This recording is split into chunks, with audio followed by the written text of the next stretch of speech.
Hey horror fans, welcome back to the channel. If you're new here, make sure to hit that subscribe button, and if you love horror as much as we do, give this video a thumbs up. Today, we're diving into Blood Quantum, a film that blends horror, indigenous culture, and a powerful narrative about survival. We're going to break down the movie, scene by scene, and along the way, I'll share some analysis on its deeper themes. So, buckle up, and let's get into it. Directed by Jeff Barnaby, a Mi'kmaq filmmaker, Blood Quantum is set in 1981 on the Red Crow Indian Reservation. It's a film that uniquely taps into indigenous storytelling, but with a classic zombie apocalypse twist. The movie's name itself, Blood Quantum, references a controversial colonial practice used to define indigenous identity based on blood purity. The zombies here serve as more than just terrifying creatures. They're a metaphor for colonization and the long history of resilience of indigenous people against external forces. Our story begins in the remote fishing village of Red Crow. Local fishermen, including Gizagu, an elderly Mi'kmaq man, discover something horrifying. Fish caught that morning are still wriggling, alive, even after being gutted. Strange, right? But this is just the beginning. Not long after, animals begin exhibiting the same unsettling behavior. Dogs that should be dead rise again, and soon enough, the virus spreads to humans. But here's the twist: while the white settlers quickly succumb to the zombie infection, the indigenous people are immune to the disease. That's right, our protagonists are fighting off hordes of undead, but they themselves cannot turn into zombies. Sounds like an advantage, but trust me, things get complicated fast. As the undead overrun the world, the Mi'kmaq community fortifies itself on the reservation. We follow a group of survivors led by Trailer, a local law enforcement officer, his estranged sons Joseph and Lysol, and their pregnant friend, Charlie. The stakes are high outside the reservation. Chaos reigns, and tensions within the community start to rise. Trailer's duty as a father and leader is tested when he's forced to make impossible decisions: who to trust, who to help, and how to survive as supplies dwindle. And don't forget Lysol, his growing bitterness towards outsiders and his own people creates tension within the group. Can the community hold together when the world outside has already fallen apart? But this is where Blood Quantum really stands out from your typical zombie movie. The film isn't just about survival against the undead.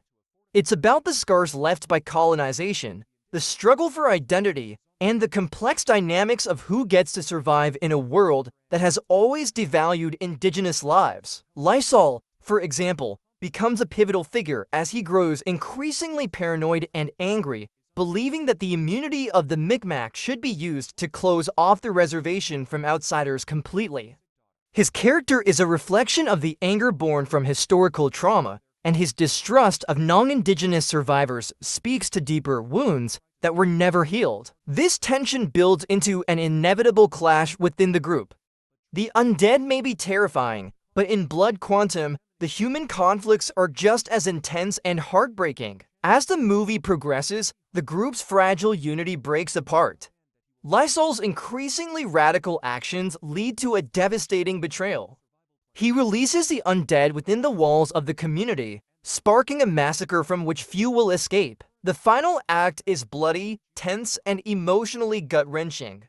Trailer and Joseph fight desperately to protect what's left of their family, but not everyone will make it out alive. We see intense action scenes that rival any zombie flick, but what truly hits hard is the emotional weight of these moments. This isn't just about surviving zombies, it's about family, community, and the cost of losing hope in each other. In the end, Blood Quantum offers a glimmer of hope, but it's a bittersweet one. As the credits roll, we're left to reflect on the harsh truth the movie presents: survival comes at a cost, and in a world plagued by both zombies and colonial history, the future is uncertain. The survivors may be immune to the plague, but they are not immune to the effects of human cruelty, division, and the ghosts of the past. If you're a fan of zombie movies, you owe it to yourself to watch Blood Quantum. It delivers all the gore, tension, and thrills you expect from the genre, but with a deeply unique perspective that sets it apart. By blending Indigenous storytelling with horror, Jeff Barnaby creates a film that's both chilling and thought-provoking. And there you have it, a film that delivers brutal action, thought-provoking themes, and characters who are far more than mere survivors. Blood Quantum isn't just another zombie movie. It's a cinematic reflection of resistance, survival, and the deep scars of colonization. The undead might be the monsters on screen, but the real horror, the history and trauma that refuse to die. Now, I know some of you might still be processing everything that happened in Blood Quantum, from Lysol's tragic betrayal to that gut punch of an ending. It's the kind of film that stays with you long after the credits roll.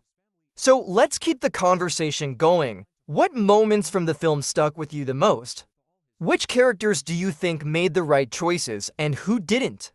Drop your thoughts in the comments below. I'd love to hear your take. If this recap and breakdown got your heart racing or made you think a little deeper about the horror genre, why not hit that subscribe button? There's plenty more where this came from. Whether it's terrifying zombie films, psychological thrillers, or underrated indie horror gems, this channel's all about diving into the dark and spooky, because horror isn't just about jump scares. It's about the stories that make you feel something long after the movie ends. We've got more killer content lined up for you next week. We're taking a deep dive into another horror classic that'll have you sleeping with the lights on. So if you haven't already, click the bell icon to make sure you don't miss out. Trust me, you won't want to miss what's coming next. Thanks for watching. Don't forget to like, comment, and subscribe.